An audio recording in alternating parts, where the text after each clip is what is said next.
السلام عليكم ورحمة الله تعالى وبركاته. مشاهدينا الكرام، نتمنى اليوم ينال الفيديو أن ينال إعجابكم، فلا تنسوا الاشتراك في القناة وزر المتابعة من أجل التقديم الكثير. اليوم نتحدث بخصوص يوسف بلايلي اللاعب الدولي الجزائري وحول انتقاله إلى الدوري الجزائري.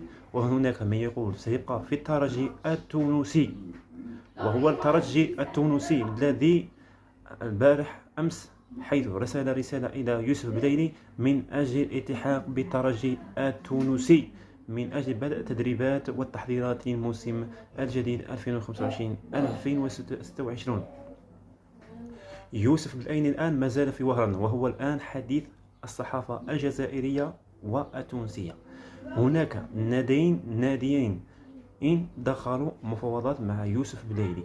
هناك المولودية الجزائر، وهناك من يقول هناك اتحاد العاصمة، من حيث أن يوسف بلايلي تحت أنظار كل من مولودية الجزائر واتحاد العاصمة من أجل التعاقد معه هذا الصيف. وهو يوسف بلايلي ما زال يرتبط عقده مع الترجي التونسي، حيث سينتهي عقده مع الترجي التونسي في 2026 في جوان هذا الصيف المقبل.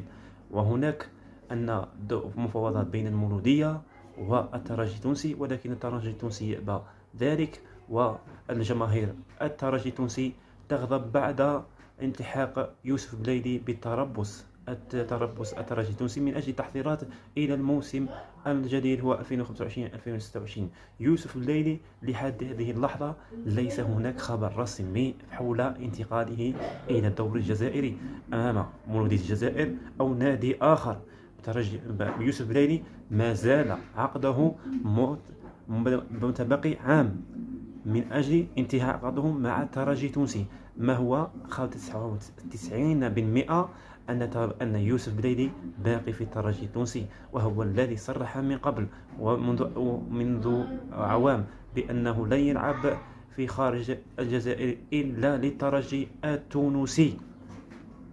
وهناك من يقول كانت أندية ترغب معه بضمه بعد تألقه في المونديال الأندية، وهو الذي كان نجم ساطع في كأس العالم، حيث أدت ناديه إلى الفوز ب1-0 وحصده 4 نقاط مع الترجي التونسي في آخر مباراة. مع الأسف خسر من تشيلسي، فاز في مباراة وخسر في مباراتين أمام تشيلسي والنادي البرازيلي.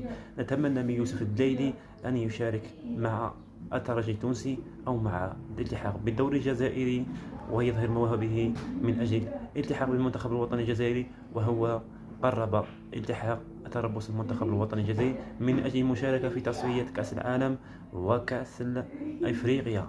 ونتمنى أن يوسف بلايلي أن ينال الدعم من المنتخب المحلي، حيث سيشارك في كأس العرب في سبتمبر الذي سيشارك المنتخب المحلي بقيادة ماجد بوقرة.